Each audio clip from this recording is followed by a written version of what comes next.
ओम गुरुर्ब्रह्मा गुरुर्विष्णु गुरुदेव महेश्वरः गुरुः साक्षात् परब्रह्म तस्मै श्री गुरवे नमः। श्री परमात्मने नमः।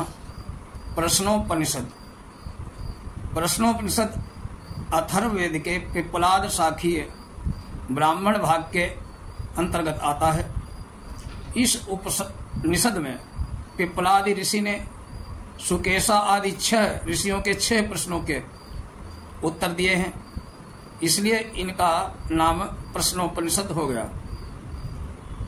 ओम भद्रं कर्णेभिः शृणुयाम देवा भद्रं पश्येमाक्षभिर्यत्र देवा जत्राः स्थिरैरङ्गैस्तुष्टुवागुंसस्तनूभिर्व्यसेमहि देवहितं जदायुः। स्वस्ति न इन्द्रो वृद्धश्रवाः स्वस्ति नः पूषा विश्ववेदाः स्वस्ति नस्तार्क्ष्यो अरिष्टनेमिः स्वस्ति नो बृहस्पतिर्दधातु। ओम शांति शांति शांति सर्वारिष्ट शांतिर्भवतु।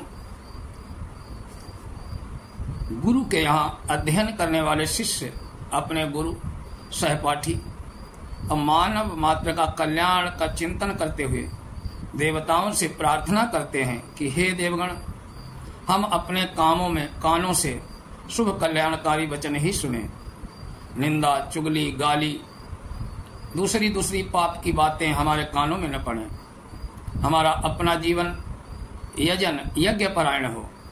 हम सदा भगवान की आराधना में लगे रहें। न केवल कानों से सुने, नेत्रों से भी सदा हम कल्याणकारी दर्शन करें। किसी अमंगलकारी पतन की ओर ले जाने वाली दृश्यों की और हमारी दृष्टि का आकर्षण कभी न हो। हमारे शरीर, हमारा एक एक अवयव सुदृढ़ सुपुष्ट हो, वो भी इसलिए कि हम उनके द्वारा भगवान का स्तवन करते रहें। हमारी आयु भोग विलास और प्रमाद में न व्यतीत हो। हमें ऐसी आयु मिले जो भगवान के कार्यों में आ सके। उनके अनुकूल रहने से हमारी इंद्रियां सुगमता पूर्वक सन्मार्ग की ओर लग सकती हैं। अतः उनसे प्रार्थना करनी उचित ही है जिनका सुयश सब ओर फैला है। हे देवराज इंद्र, सर्वज्ञ पूषा, अरिष्ट निवारक तारक्ष गरुण, बुद्धि के स्वामी बृहस्पति, ये सभी देवता भगवान की दिव्य विभूतियां हैं। ये सदा हमारे कल्याण का पोषण करें। इनकी कृपा से हमारे सहित प्राणी मात्र का कल्याण होता रहे। आध्यात्मिक, आधिदैविक, आदि भौतिक सभी प्रकार के तापों की शांति हो। अब प्रथम प्रश्न आरंभ होता है। सुकेशा सभरत च भरद्वाजा शैव्यश्च सत्यकामः शौर्यायणी च गार्ग्या कौसल्यश्चाश्वलायनो भार्गवो वैदर्भी कवंधी कात्यायनस्ते हेते ब्रह्मपराः ब्रह्मनिष्ठाः परम ब्रह्मान्वेषमाणाः एषः वै तत्सर्वं वक्ष्यतीति तेह समित्पाणयोः भगवन्तं पिप्पलाद समुपसन्नाः। ओंकार स्वरूप सच्चिदानंद घन परमात्मा का स्मरण करते हुए उपनिषद का आरंभ किया है।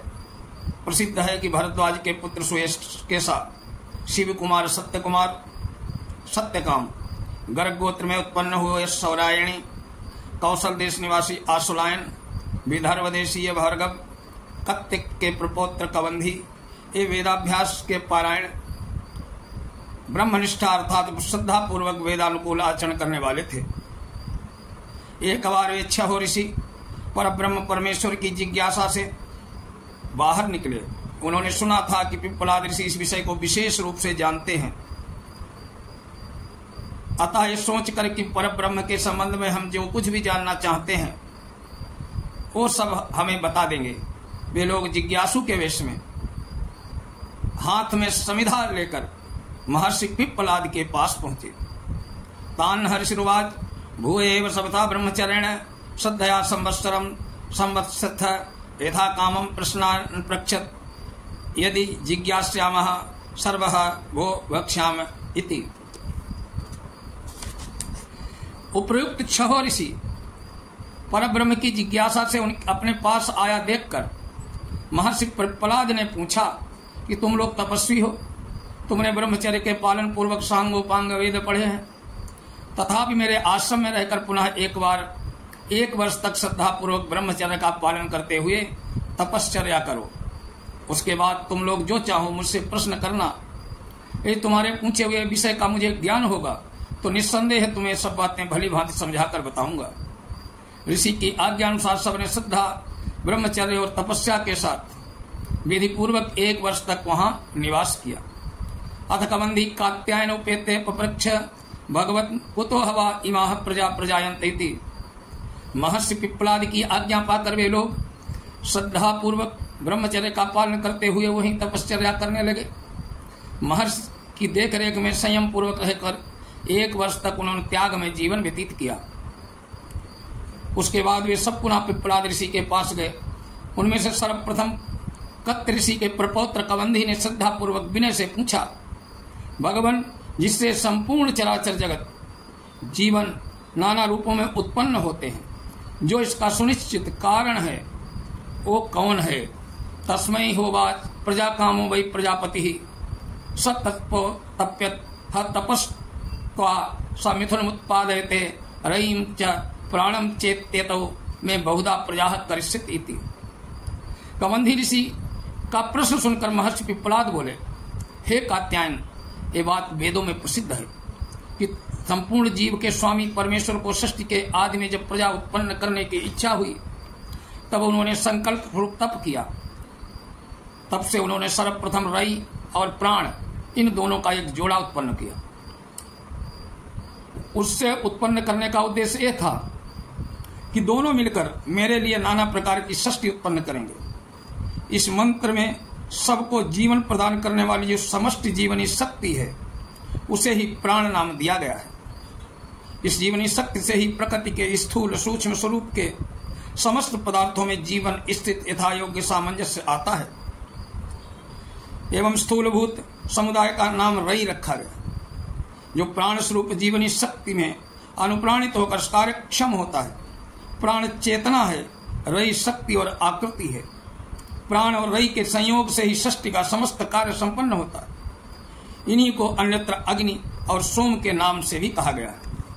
आदित्यो हवै प्राणो रैरेव चंद्रमा रैर्वा एतत् सर्वं यन्मूर्त चामूर्तम तस्मान मूर्तिरेव रई।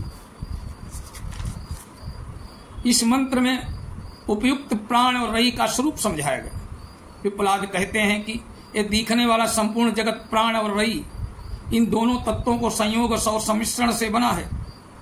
इसलिए यद्यपि इन्हें पृथक पृथक करके नहीं बताया जा सकता, तथापि तुम इस प्रकार समझो कि सूर्य जो हमें प्रत्यक्ष दिखाई देता है यही प्राण है, क्योंकि इसी में सबको जीवन प्रदान करने वाली चेतना शक्ति की प्रधानता और अधिकता है। ये सूर्य उस सूक्ष्म जीवनी शक्ति का घनीभूत स्वरूप है। उसी प्रकार चंद्रमा ही रई है, क्योंकि इसमें स्थूल तत्वों को पुष्ट करने वाली भूत तन्मात्राओं की अधिकता है। समस्त प्राणियों में सूक्ष्म इस शरीरों का पोषण इस चंद्रमा की शक्ति को पाकर ही होता है। इस हमारे शरीरों में दोनों शक्तियां प्रत्येक अंग प्रत्यंग में व्याप्त हैं। उनमें जीवनी शक्ति का संबंध सूर्य से है और मांस मेद आदि स्थूल सूक्ष्म तत्वों का संबंध चंद्रमा से। अथादित्य उदयंत प्राचीन दिशम प्रविशति तेन प्राच्यात् प्राणान रश्मिषु सन्निधते यद दक्षिणाम यद प्रतीचिम यदुदीचिम यदधो यदूर्ध्वम यदनंतरा दिशो तत्सर्वं प्रकाशयति तेन सर्वान् प्राणान रश्मिषु सन्निधत्ते। इस मंत्र में संपूर्ण प्राणियों के शरीरों में जो जीवनी शक्ति है उसके साथ सूर्य का संबंध दिखलाया गया है।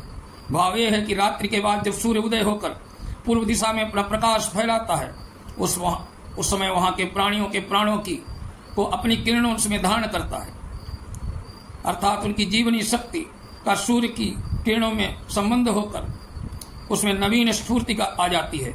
इस प्रकार जिस समय जिस दिशा में जहां जहां सूर्य अपना प्रकाश फैलाता है वहां वहां के प्राणियों की स्फूर्ति देता रहता है। अतः सूर्य ही समस्त प्राणों का प्राण है। ओम नमः शिवाय।